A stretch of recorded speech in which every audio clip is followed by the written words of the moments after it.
है जहाँ आए रोज बारिश होती है। उन बारिशों के कारण सारे जंगल में फल ही फल और बीज ही बीज हैं। तुम हमारे साथ चलो, दिल करे तो फल खा लेना या फिर बीज खा लेना। मुझे तो बीज पसंद हैं। तो फिर सरसों के बीज इतने हैं कि कभी खत्म ना हो। ये अनजान पक्षी मेरा इतना भला क्यों सोच रहे हैं? क्या हुआ कबूतर भैया, पड़ गए ना सोचों में? तुम्हारे जंगल का मिठू तोता भी बहुत डर रहा था हमारे साथ जाने में। अब ऐसा दिल लगा है हमारे जंगल में कि आने का नाम ही नहीं ले रहा। वो मिठू तोता अभी तक तुम्हारे जंगल में ही रहता है। भूल जाओ अब तोते को, वो वापस नहीं आएगा। उसने तो अपना वहाँ घर भी बना लिया है। ये सुनकर कबूतर उनके साथ जाने को उड़ता। घने जंगल में पुराने पेड़ के नीचे सभी पक्षी बैठे हुए थे। वो सब पक्षी आपस में बातें कर रहे थे। सुनो सुनो पक्षियों, कुछ ही दिनों में हमारे जंगल में बहुत तेज बारिशें होने वाली हैं। पिछले साल भी इस समय बहुत तेज बारिश आई थी। आप सबको याद है ना पक्षियों? हाँ, बिल्कुल ठीक कह रहे हो कबूतर भैया।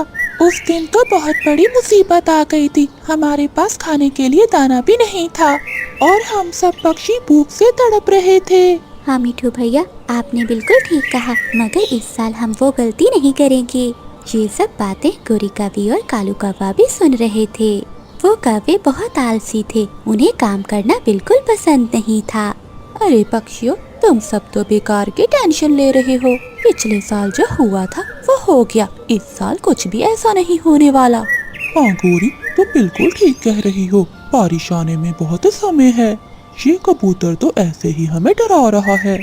अरे नहीं नहीं कालू कौवे, कबूतर बिल्कुल ठीक कह रहा है। हमें बारिशों की तैयारी कर लेनी चाहिए, वरना बाद में बहुत दिक्कत होगी।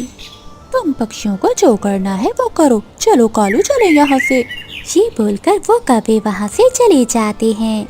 जाने दो इन्हें, ये ऐसे ही हैं। मगर हमें बारिश के लिए कोई ना कोई उपाय निकालना ही होगा, वरना भूख से हमारी हालत खराब हो जाएगी। कबूतर, मेरे पास एक उपाय है। कौन सा उपाय रानो? यहाँ से थोड़ी दूर एक गुफा है, क्यों ना हम सब पक्षी थोड़ा थोड़ा अनाज इकट्ठा कर उस गुफा में छुपा दें। वैसे भी उस गुफा में कोई भी नहीं रहता, और जब बारिश आएगी तो हम उस अनाज का इस्तेमाल करेंगे।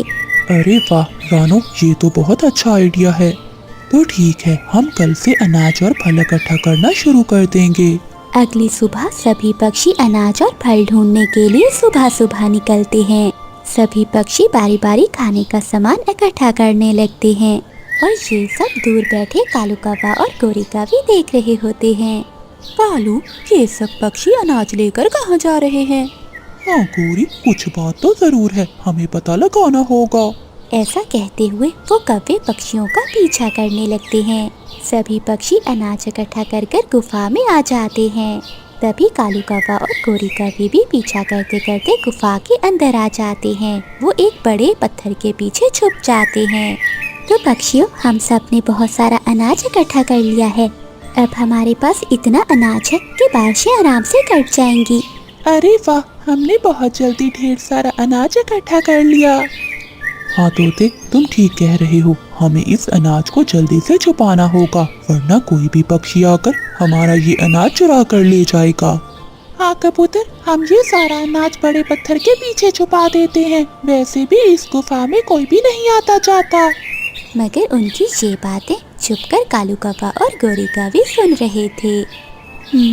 कालू, देखो ये बात है, सभी पक्षी हमें छोड़कर बारिशों के लिए दाना इकट्ठा कर रहे हैं। हाँ गोरी, हमें बताया तक नहीं, मगर कोई बात नहीं। इन्हें जितना अनाज इकट्ठा करना है करने दो। हमें सब पता चल गया है। अब किसी समय भी हम ये अनाज चुराकर अपने घर ले जाएंगे। फिर वो सब पक्षी अनाज छुपाकर वहाँ से अपने घर की ओर चले जाते हैं। पक्षियों के जाने के बाद कालू कौवा और गोरी कौवी बाहर आते हैं, और वो अनाज लेकर अपने घर की ओर चले जाते हैं। अरे वाह कालू, ये तो बहुत अच्छा हुआ, इतनी आसानी से हमें इतना सारा अनाज मिल गया। हाँ गोरी, वो भी बिना मेहनत किए। अब बारिश का मौसम आसानी से कट जाएगा। हाँ कालू, अब उन्हें समझ आएगा कि हम कौवों से पंगा लेना बहुत भारी पड़ा है। ऐसा बोलकर वो दोनों कौवे बहुत खुश हो रहे थे। ऐसे ही शाम हो जाती है। शाम होते ही जंगल में बारिश शुरू हो जाती है। सभी पक्षी रानू चिड़िया के घर में बैठे हुए थे। देखा पक्षियों, बहुत अच्छा हुआ हमने बारिश से पहले पहले अनाज इकट्ठा कर लिया। भला अब ऐसी बारिश में हम कहाँ जाते। ठीक कहा रानो तुमने। अब ये बारिश भला कब रुकेगी कौन जानता है। लेकिन हाँ, अब चिंता की कोई जरूरत नहीं, हमारे पास काफी दिन चलने वाला अनाज है। अब कल सुबह हम दाना खाने जाएंगे और अपने अपने घर भी लेकर आएंगे। अगली सुबह भी बारिश हो रही थी।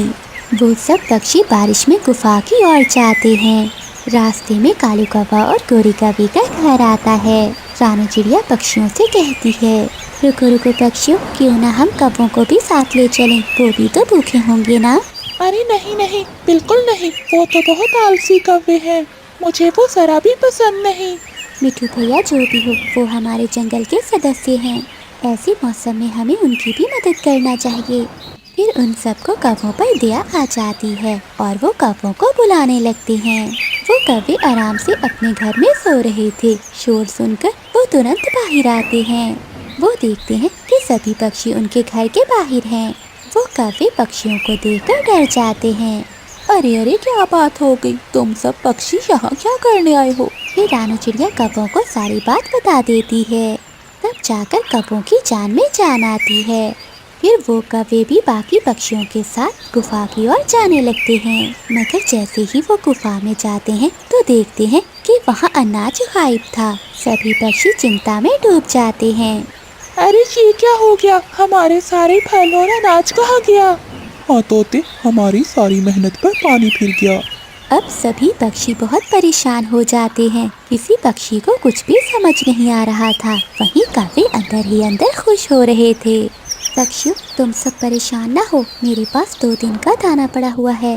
फिर रानू चिड़िया अपने घर जाती है और कुछ दाना लेकर आती है। पक्षियों, तुम सब चिंता न करो, जो भी हमारा अनाज और फल लेकर गया है वो ज्यादा दिन उसे नहीं रख पाएगा। वो उसके किसी काम नहीं आएंगे। क्यों, ऐसा क्यों। लेकिन दोस्तों, कल जब मैं फल इकट्ठा कर रही थी तो उनके साथ कुछ बेरीज भी आ गई थी और वो बेरीज 1 या 2 दिन में खराब हो जाएंगी और उनकी वजह से सभी फल भी खराब हो जाएंगे और वो फल उसके किसी काम नहीं आएंगे। फिर वो सब पक्षी दाना खाकर वहाँ से चले जाते हैं।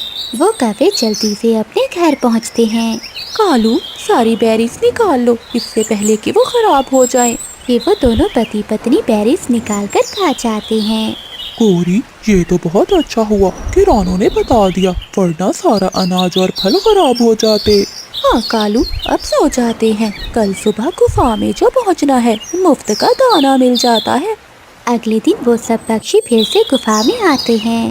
तभी रानू चिड़िया भी दाना लेकर आ जाती है। रानू चिड़िया की नजर जब कौवों पर जाती है तो वो देखती है कि उनकी चोंच नीली हो चुकी थी, जो बेरीज खाने पर ही होती है। ये देखकर रानू चिड़िया सब समझ जाती है। अरे कौवों, ये तुम्हारी चोंच नीली कैसे हो गई? कल तक तो तुम बिल्कुल ठीक थे, आज ये आपकी चोंच कैसे नीली हो गई? तो तुम ही हो वो चोर जिन्होंने हमारे फल चुराए हैं। क्या रानो, मुझे क्या पता तुम क्या कह रही हो, मुझे कोई फल का नहीं पता। हाँ, हमने ऐसा कुछ नहीं किया। तुम्हारे पास क्या सबूत है कि हमने फल चुराए हैं? सबूत यही है कि बेरीज खाने से ही ऐसी नीली चोंच होती है और बेरीज का रंग 2-3 दिन तक नहीं जाता। मुझे पता था कि हम में से ही कोई है जिसने ये काम किया है, इसीलिए तो मैंने झूठ बोला था कि बेरीज जल्दी खराब हो जाती हैं, जबकि ऐसा नहीं होता, ताकि जो कोई भी उन बेरीज को छुए तो उसका रंग उसे लग जाए और वो चोर पकड़ा जाए। और जहाँ तक सबूत की बात है तो अनाज और फल आपने अपने घर में छुपाया हुआ है। चलो पक्षियों, घर जाकर इनकी तलाशी लेते हैं, अभी दूध का दूध और पानी का पानी हो जाएगा। ऐसा सुनकर वो कौवे डर जाते हैं और सारा सच बता देते हैं। मुझे माफ कर दो पक्षियों, रानो बिल्कुल ठीक कह रही है, वो सारा अनाज और फल मैंने और कालू ने ही चुराया है। ये सब सुनकर पक्षी बहुत गुस्सा हो जाते हैं। फिर वो कौवे चुराया हुआ दाना वापस कर देते हैं। सभी पक्षी कौवों को अपने जंगल से बाहर निकाल देते हैं और बाकी पक्षी रानू चिड़िया को धन्यवाद कर। गोरी कौवी और कालू कौवा सुनहरी झील के पड़ोस में रहते थे। उनका जंगल सूख चुका था।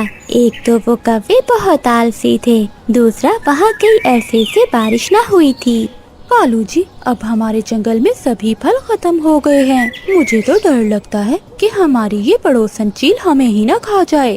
वो चील बूढ़ी हो गई है, उसने मांस खाना छोड़ दिया है।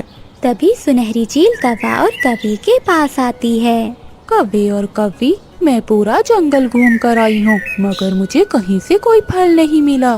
चील दीदी, हम भी कल से भूखे हैं। तुम दोनों दूसरे जंगल जाओ और किसी पक्षी को अपनी बातों में फंसाकर मेरे पास लेकर आओ। मैं अब बहुत ज्यादा कमजोर हो गई हूँ। जब तक मैं मांस नहीं खाऊंगी तो मेरे शरीर में ताकत नहीं आएगी।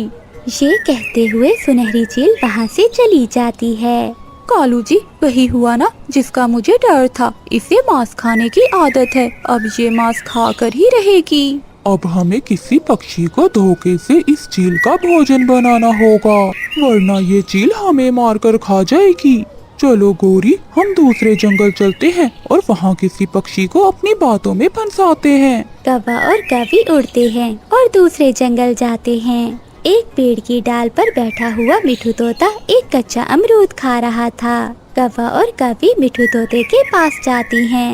मिठू तोते, ये क्या, तुम कच्चा अमरूद खा रहे हो?